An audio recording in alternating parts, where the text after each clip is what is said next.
Vous écoutez la première, il est 10h34 à Tahiti et il est 11h04 aux Marquises. 8h11, c'est que du bonheur. Viens chercher le bonheur. Bonjour Jacques, Yolana. Bonjour, Kahanoui. Oui, notre marquisien à nous, un confrère, un animateur qui fait des enregistrements. L'émission s'appelle Histoire des Marquises. Merci d'être là, Jacques. C'est pas souvent sur Tahiti, c'est plus les Non, Marquises. c'est pas souvent. Merci de m'avoir invité, ça me fait très plaisir. Avec grand plaisir. On fait connaissance, hein, on se connaît pas. Moi, Voilà. je connais tes émissions. C'est un véritable régal. Les auditeurs qui sont tombés sur cette émission, j'espère, se sont régalés. Comment te décrire, Jacques? À la base, tu es quoi, toi? Moi, je suis professeur d'anglais à la retraite. J'ai Ouais. enseigné, je suis arrivé aux Marquises en 1995. J'ai enseigné 6 ans à Uopo, au collège de Uopo, et puis ensuite 4 ans au collège de Nukuhiva, et j'ai pris ma retraite à Taiohae depuis 2009. Et tu ne bougeras plus des Marquises. Tu Non. vis Marquise, tu respires Marquise. Voilà. Tu parles marquisien?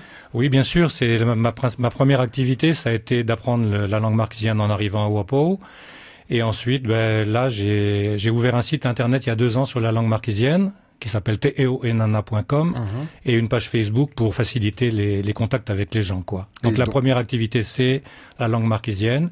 L'histoire n'est venue qu'ensuite. L'histoire en version audio, hein? En version audio. C'est arrivé après ça, après le site internet, Oui. après la page. Oui, Ouais. c'est ça. Il y avait une demande. Tu avais envie qu'il y ait ce support supplémentaire pour encore parler de l'histoire des Marquises? Non, c'est pas vraiment ça. C'est que toutes ces années passées aux Marquises, je me rendais compte que je connaissais pas bien l'histoire des Marquises et que je ne pouvais pas répondre aux questionnements que les gens me posaient quelquefois.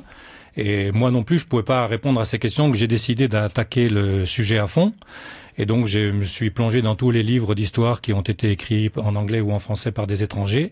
Et quand j'ai eu terminé cette lecture, que j'avais compilé des dizaines et des dizaines de pages dans mon ordi, je me suis posé la question de savoir ce que j'allais en faire. Et comme les gens ne lisent pas facilement en Polynésie, c'est pas une démarche que les gens font facilement, je me suis dit, bon, il faut pas que j'écrive encore un bouquin.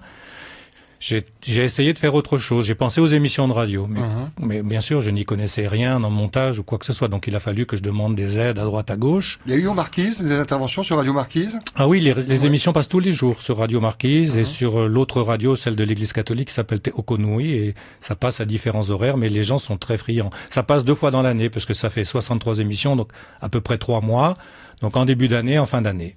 Et depuis la rentrée, maintenant sur Polynésie Première, oui, donc ça. là, on touche toute la Polynésie, Voilà. y compris les Marquises, Oui. avec 2 diffusions. Le jeudi, vers 14h, 14h15. Vous allumez votre poste radio à 14h, vous laissez couler, Au ça Marquise, arrive ça fait d'ailleurs. 14h45. Et ça fait 14h45. Et le dimanche, 13h30, ce qui fait aux Marquises vers 14h. Un peu avant, Un oui. petit peu Après avant. l'Académie tahitienne. Voilà, tout simplement, c'est pas des horaires de rigueur, hein, mais Non. voilà, c'est dans ces eaux-là, le jeudi et le dimanche. Comment s'est fait le lien avec Polynésie Première? C'est des mails Eh bien des non, coups de c'est ce téléphone que à je la direction? disais tout à l'heure à Noël Atta. En fait, j'avais vu directrice. Noël Atta, la directrice d'Antenne Radio. Je l'avais vue l'année dernière en septembre quand elle présentait les nouveaux programmes. Et je m'étais dit, tiens, si je dois contacter quelqu'un, c'est elle, mais je ne le ferai que l'année prochaine. Assez tôt aussi pour que vous ayez le temps éventuellement de répondre. Donc j'ai appelé, honnêtement, j'ai appelé toutes les radios de Tahiti. Et il n'y a que vous qui ayez répondu par la voix de Christophe Marquand, directeur de l'antenne Internet. Et donc, c'est lui qui a ensuite servi d'intermédiaire avec Noël Atta et vous. Et là, maintenant, ça y est, c'est parti. Depuis la rentrée, il y a des podcasts également sur le www.polynesiepremière.fr. De quelle manière ça a été perçu par les Marquisiens qui ont découvert ou redécouvert leur histoire?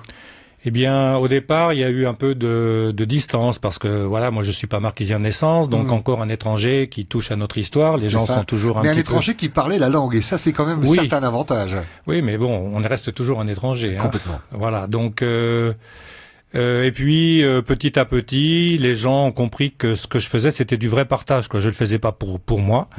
Je reste aux Marquises, je pense mourir aux Marquises aussi. Et donc, c'était vraiment ce que j'avais appris, je le redistribuais et les gens ont apprécié. Et ça provoque des réactions chez les anciens surtout, qui se disent oui, mais tu n'as pas tout dit. Moi, j'aimerais bien en rajouter. Du coup, donc, il y a des anciens qui m'appellent, qui me disent est-ce qu'on pourrait se rencontrer à la radio, à Radio Marquise, pour compléter ce que tu as dit? Parce que moi, bien sûr, je ne fais que retranscrire ce qu'il y a dans les livres. C'est ça, les traductions de livres anglais, pour la anglais, plupart. français, non, beaucoup de livres français Beaucoup de maintenant. livres français, Au départ, il y avait 20 ans, il y avait rien. Uh-huh. Maintenant, il y a beaucoup de livres qui ont été traduits en français. Avec plusieurs versions, chacun a sa vraiment. version, non? Non, des non, versions oui, qui se rejoignent? Pas toujours, c'est vrai, mais il y a eu aussi des publications par les éditions Haerepo, le journal du pasteur Crook en 1798-99, tout ça. Ensuite Porter, le Commodore Porter 1813, pardon. Et donc, ça a fait on a beaucoup de documents qu'il n'y avait pas avant. Il y a 20 ans, il n'y avait pas tous ces documents en français. Donc, on a beaucoup de documentation maintenant, mais c'est pas pour ça que les gens les lisent, hein. Et bon, alors tu as appris beaucoup de choses, évidemment, oui, voilà. et de parler des anciens qui ont demandé à intervenir pour apporter un supplément de... Ce qui veut dire qu'on est à 60 émissions, il pourrait y en avoir beaucoup plus? Ben, pas vraiment, parce que j'ai arrêté les émissions à 2015, quoi. Ouais. Donc, peut-être qu'il y en aura après. Bon, l'histoire des marquises... Mais le fait d'apprendre des choses comme ça en plus... Alors voilà, bon, l'avantage de l'oral sur l'écrit, sur le livre, c'est qu'on peut modifier instantanément, hein. J'ai découvert des documents d'archives très récemment, donc j'ai apporté là quelques modifications pour des émissions à venir.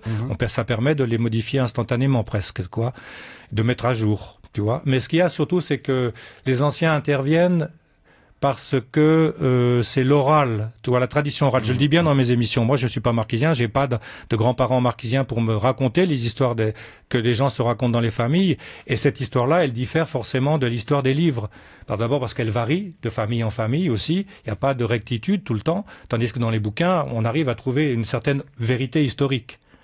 Qui ne peut pas être contestée parce qu'elle a été attestée par beaucoup de gens. Tandis que l'histoire des marquises, l'histoire que les gens se racontent dans les familles, ça se modifie de génération en génération. Donc on peut en parler, mais on peut pas se baser dessus pour affirmer des faits historiques. Et les jeunes, comment ils réagissent, eux? Est-ce qu'ils s'intéressent à la culture? Oui, on sent que c'est imprégné là-bas, mais... Alors, oui, les jeunes, ça les intéresse.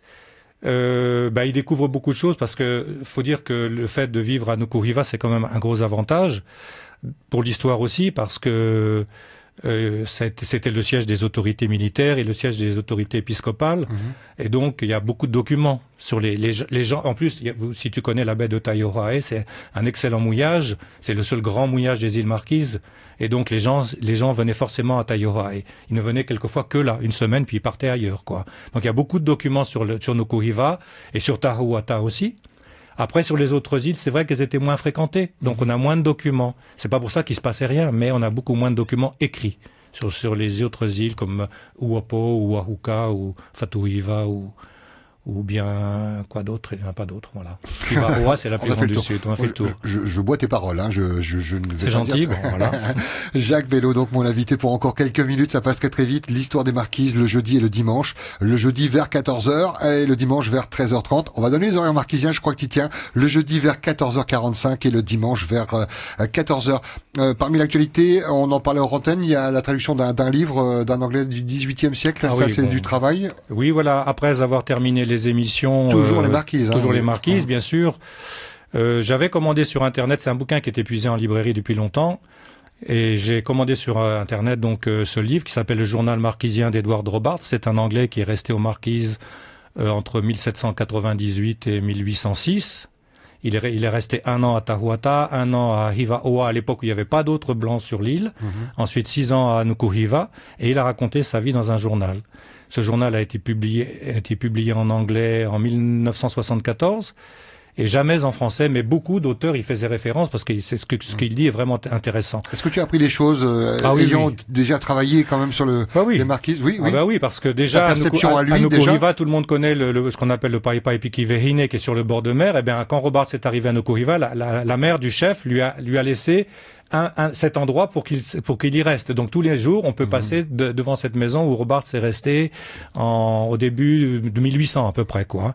Et donc oui, j'ai appris beaucoup de choses. Et puis de ma fenêtre, je voyais les endroits dont il parlait, quoi. Donc j'étais la personne. C'est ce que disait mon éditeur, donc les éditions Haerepo, qui vont publier le livre d'ici la fin de l'année ou peut-être en début d'année prochaine. Ah, ça serait bien pour la fin de l'année, au moins pour la Noël, ça ferait un beau cadeau. Oui, c'est un beau cadeau, et surtout ça ferait une trilogie avec Crook en 1797-98. Et donc lui qui fait le joint entre Crook et aussi Commodore Porter en 1813, quoi. Donc on a vraiment une trilogie sur les premiers Européens qui sont restés aux Marquises à cette époque-là. Donc c'est vraiment très très très intéressant. Les écrits, la radio, à quand la vidéo? Oh ben ça c'est autre chose. Alors la Tu y vidéo, penses ou pas? Non, non, bon, moi, c'est plus compliqué. Oui, vraiment. J'avais pour monter mes émissions, j'avais téléchargé un logiciel sur Internet. Bon, c'est que du copier-coller, c'est pas très difficile. La vidéo, c'est carrément autre chose, quoi. Ouais. Il faut vraiment le faire avec quelqu'un. Et autant les écrits, Et c'est puis, plus facile moi, d'en je avoir, trouve mais des vidéos Voilà. qui datent pour, c'est plus compliqué. Oui, c'est plus compliqué. Ouais. Chacun son métier, hein, Ouais. du coup. Et puis, je trouve que la radio, c'est aussi beaucoup plus direct. On peut être occupé à n'importe quoi. C'est ce qui plaît aux gens. Hein, et vous avez les émissions de 20 minutes avec une chanson marquisienne au milieu. Bon, on peut être en train de faire son jardinage, en train de faire sa vaisselle, en train de faire autre chose. Ça passe très bien, quoi. Ou dans la voiture, en montant à l'aéroport ou quoi que ce C'est soit. ça, le format est vraiment parfait. Et comme je dis, et comme tu dis, ça passe très bien. Et ça très passe bien. sur Polynésie Première. Merci beaucoup, Jacques. Je vais te laisser le mot de la fin, l'histoire de conclure. Peut-être pour saluer des gens qui ont travaillé avec toi, ou, Non. non, c'est vraiment un travail, j'ai vraiment seul. travaillé seul parce que justement, Parce que tu fonctionnes comme ça? bah, c'est-à-dire que au départ, j'avais demandé à des amis de m'aider à monter. C'est des amis qui ont quitté la Polynésie maintenant, à monter mes émissions. Ouais. Donc la première émission, il a fallu un mois pour la monter. La deuxième, un mois, j'ai dit non, c'est pas possible. Un micro Donc, posé sur la table, ouais. un petit magnéto. Donc je m'y suis mis et au bout d'une semaine, je faisais une émission par jour, quoi. Ah ouais. Donc ça changeait le rythme.